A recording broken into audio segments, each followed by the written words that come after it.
लाडो रानी समेत यह सभी मूवी का होगा धमाका। तो जी हाँ नमस्कार दोस्तों, एक बार फिर से फिल्मी स्टार डस्ट इन चैनल में आप सभी भोजपुरिया दर्शकों को स्वागत है। तो दोस्तों आज हम बताएंगे यह सभी मूवी से जुड़ी बहुत बड़ी जानकारी। तो वीडियो में आप लोग अंत तक बने रहिएगा। साथ ही मेरे चैनल फिल्मी स्टार डस्ट इन चैनल पर नए हैं तो इस चैनल को भी आप लोग सब्सक्राइब कीजिएगा। दोस्तों फर्स्ट मूवी का नाम है महिमा सत्यनारायण देव की। यह मूवी का फर्स्ट लुक आउट कर दिया गया है जो कि आप लोग स्क्रीन में देख सकते हैं। बहुत जल्द मूवी के ट्रेलर को रिलीज किया जाएगा तो आप लोग जरूर देखिएगा। यह मूवी में स्टार कास्ट में नजर आएंगे विनोद मिश्रा के साथ कुछ और स्टार कलाकार। यह सत्यनारायण भगवान के ऊपर बनाई गई मूवी होने वाली है। दूसरी मूवी का नाम है सास की सास बनूंगी मैं। यह मूवी के फर्स्ट लुक आउट कर दिया गया है जो कि आप लोग स्क्रीन में देख सकते हैं। मूवी के ट्रेलर को 15 नवंबर की सुबह 8 बजे V4U के यूट्यूब चैनल से रिलीज किया जाएगा तो आप लोग देखिएगा, जो काफी अच्छा मूवी बनाई गई है।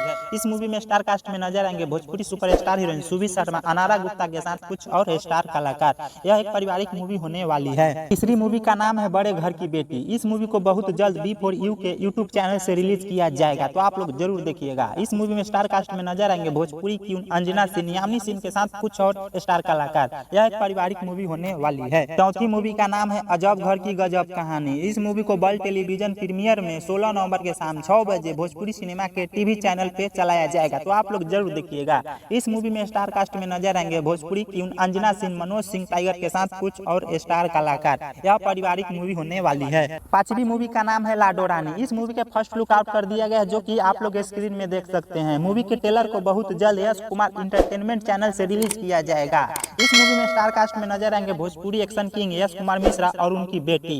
यह एक पारिवारिक मूवी होने वाली है। छठवीं मूवी का नाम है विवाह। इस मूवी को 15 नवंबर के सुबह 9 बजे इंटरटेन रंगीला के यूट्यूब चैनल से रिलीज किया जाएगा तो आप लोग देखिएगा जरूर, काफी अच्छा मूवी बनाई गई है। इस मूवी में स्टार कास्ट में नजर आएंगे भोजपुरी युवा स्टार प्रदीप पांडे, चिंटू, आकांक्षा अवस्थी, किरण यादव, अवधेश मिश्रा के साथ कुछ और स्टार कलाकार।